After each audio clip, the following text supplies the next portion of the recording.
Today on the Stay at Home Chef, I'm showing you how to make deliciously creamy carrot soup. This carrot soup is one of my favorite soups of all time. It is so flavorful, so delicious, and who'd have ever thought you'd get all of that from a carrot soup?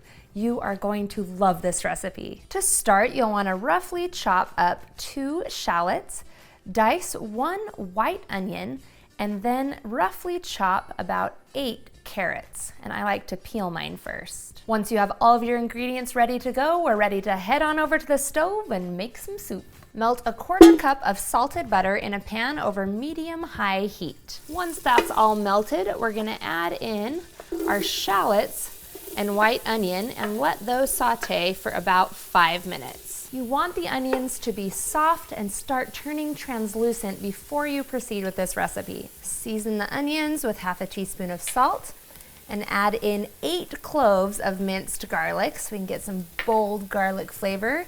And then the most important ingredient, 2 teaspoons of Thai red curry paste.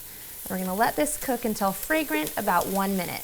That Thai red curry paste is really what makes this dish. You can find it in pretty much any grocery store. Look for it in a little tiny jar near the Asian ingredients. Then we're gonna add in all of our carrots. And then I'll pour in 6 cups of vegetable broth and then bring this to a boil. Now you can also use chicken stock, but I really hesitate to add any meaty elements to this carrot soup dish. I want to keep it all vegetable based, so I highly recommend using a vegetable broth. Once it comes to a boil, you want to reduce the heat to medium-low and let it simmer for about 20 minutes until the carrots are tender. Now, once the carrots are tender, we want to puree our soup. You can transfer this all to a blender and puree it, or much more convenient, just use an immersion blender. You just get the immersion blender in there and puree until smooth. Once that's all pureed, pour in 1 cup of heavy cream, because I promised a creamy soup, and we'll stir this in. Now, when you make a broth-based soup, the amount of salt that you add will depend on how much sodium was already in your broth. So now it's time to give it a taste. Take a clean spoon, dip it in, then of course cool it off a bit, blow, and we'll give it a taste. Just a little more salt. I'm just gonna add in about another 1/2 teaspoon of salt.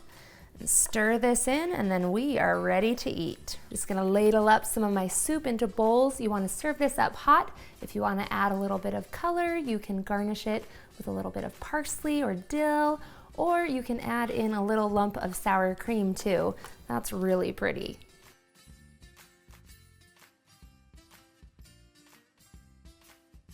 Thanks for watching. You can find the full written recipe in the video description. Be sure to subscribe, like, and follow, and check out the rest of my videos where you can find hundreds of restaurant quality recipes you can easily make at home.